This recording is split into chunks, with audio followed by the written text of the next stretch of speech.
What is up, guys? This is MM3, and today I'm going to be showing you my automatic villager farm design as requested by Conrad. Now, this design is incredibly simple and uses only a few simple tricks to get the villagers under control. This design was mostly made by me as I overlooked the villager AI and found a few reasons how I can improve most of the villager farms you find on the internet.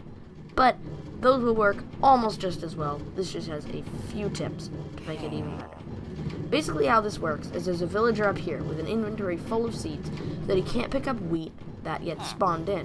When I spawn in this wheat, he will walk over to it as long as he eventually wanders over to it, which should be pretty quickly because of the design. Then the hopper minecart below will pick it up. Eventually this wheat will disappear, as you can see right there, and he will keep going through this wheat, not being able to pick it up, but picking up the seeds. Then this will drop it off in a system down below, which basically makes sure that it stops and continues to do it.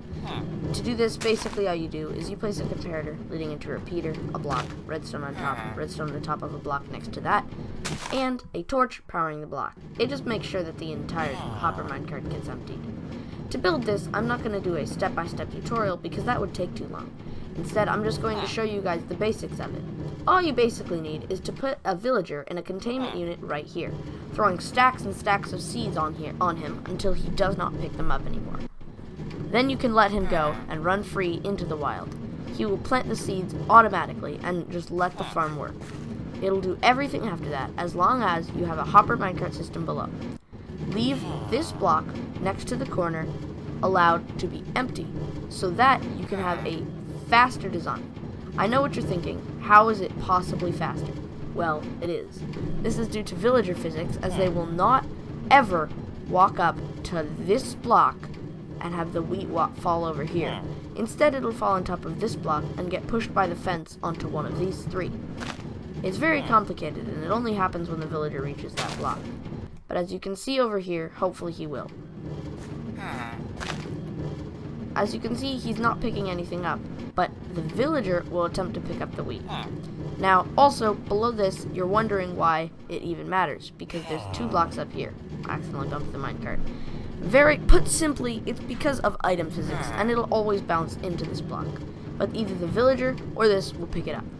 Don't let your villager pick up any wheat, except for that block. It doesn't matter if he picks up that block, because that block is usually glitched out, as long as you build the square that I tell you to build, which is 5x5. Make sure it's 5x5, or else the villager will not see the entire thing, and needs almost a trail of wheat, or at least something 5 blocks away, leading him to the other piece of wheat. It'll also work if it's 7x7, because this will happen very frequently. Don't make it any more by 7x7. Thank you guys for watching. If you enjoyed this kind of video and you want to watch more, then click the subscribe button below. And if you just want to see if you just wanted to see this video and you don't really like the other videos on my channel, that's okay too. Just hit the like button. It helps me out almost just as much. Also, lastly, make sure that the block right here is covered with one slab.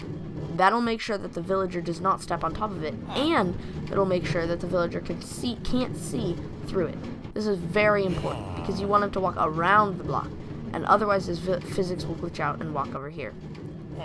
What I'm going to do now is make sure that the farm is set up properly. To get started, all you're going to want to do is make sure that most of your wheat around the exterior circle is filled. Try not to let him fill up any of it, but it's okay if he breaks one or two. Now your farm is done. If you've been following along, it's pretty simple how to build this.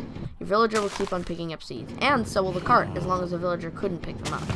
You can see the amount of wheat that it generates. This is the amount of wheat it's generated during this video. Obviously, I've bone mealed most of the stuff that happened. Thank you guys for watching. Again, this is MM3 signing off. Peace out.